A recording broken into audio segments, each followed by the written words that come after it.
Now it's time for eyebrows. Let's get started.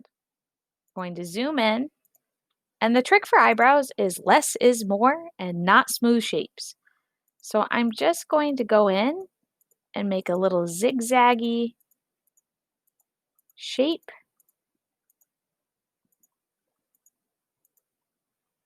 For both my eyebrows. Now I could layer and add some of these darker hairs in my eyebrows if I really wanted to, but I am not going to do that today.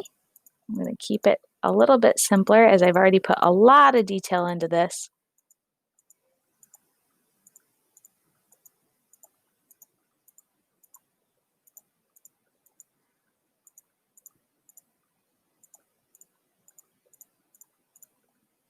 All right, so now I have my eyebrows, and all I'm going to do is make sure that they're transparent to start. Looking at this, there's actually a brown I think I've already pre-chosen that it's going to work really nice for them. Yeah, that looks good. I'm going to get rid of that black outline. I'm going to fit, and I'm just going to drag them over.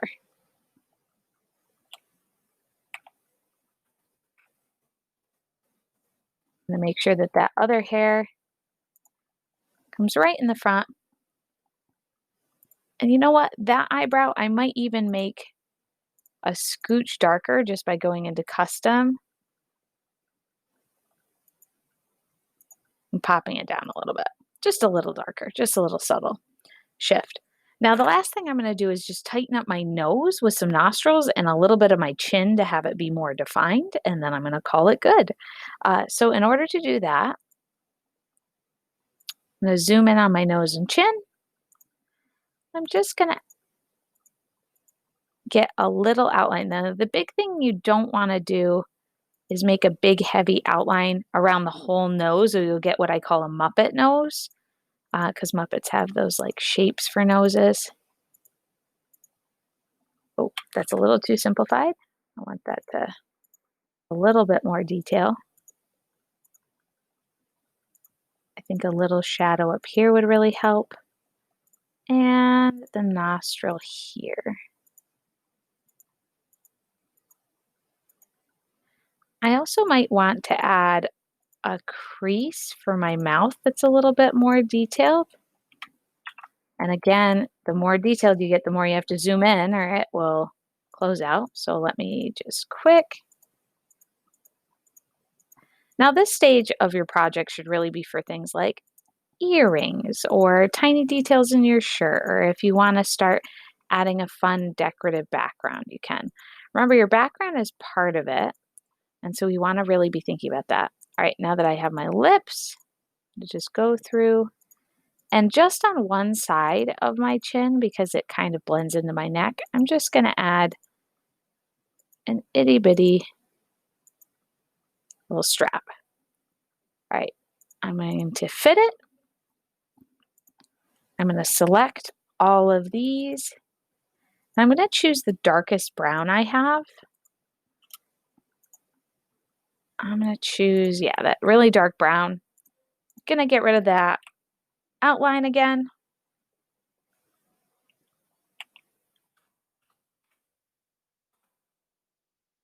I'm just going to slide it over.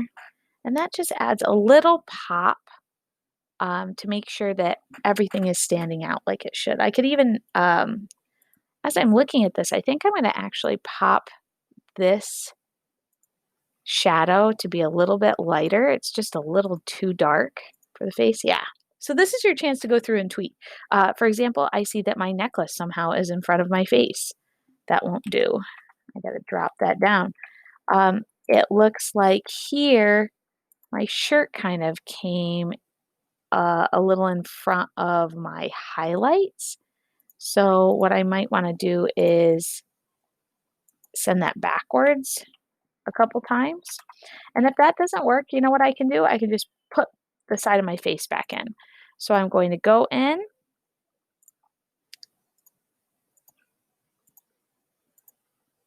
I'm going to pull that shape right back out. And I'm going to make this the same color as the background of my skin. So that's one of my first colors. Maybe I'll even do it a highlight. I'm going to make it fit. I'm going to slide that over.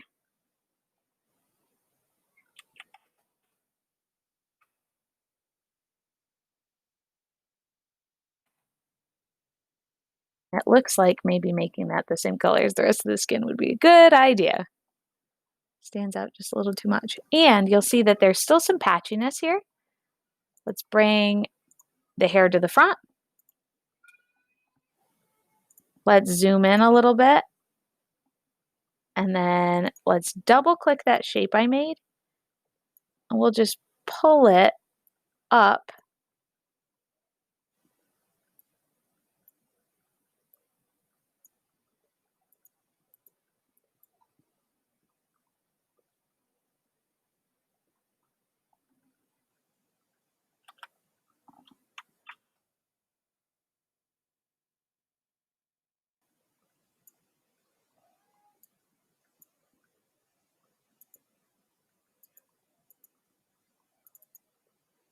to match. It's the longest pause I've ever had in a video between thoughts. So we have a mostly finished piece. This is where you can go through and just keep tweaking, making sure everything is exactly where you want it.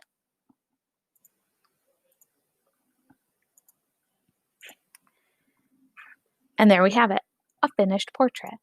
Our background is the last thing we can consider. You can always put in a gradient. You could always put in shapes.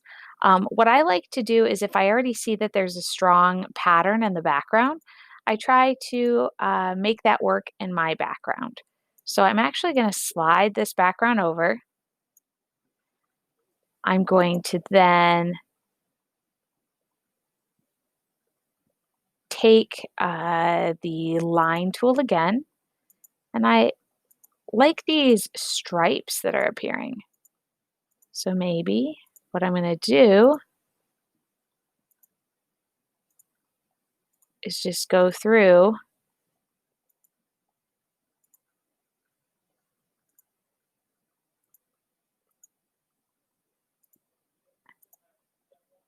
trace all of these shapes and have a nice striped background and have it go all the way across. So I like the looks of it.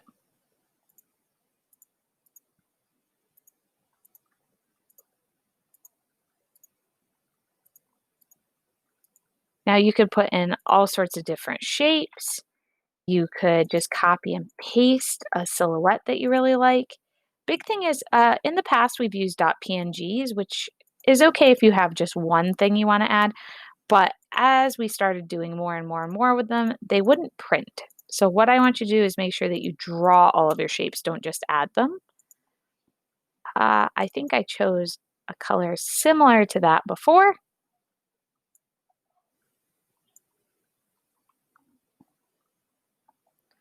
And then I'm going to make them a little transparent.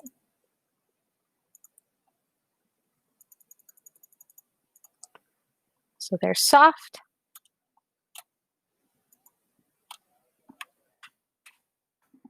Oh, I'm going to make sure that nothing on my page, by pushing Control A, making all lines transparent, nothing will have a background. And because I grouped this, it's going to automatically come to the front.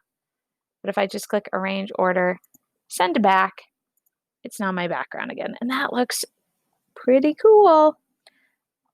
Now, the last thing I'm going to do is delete my original image.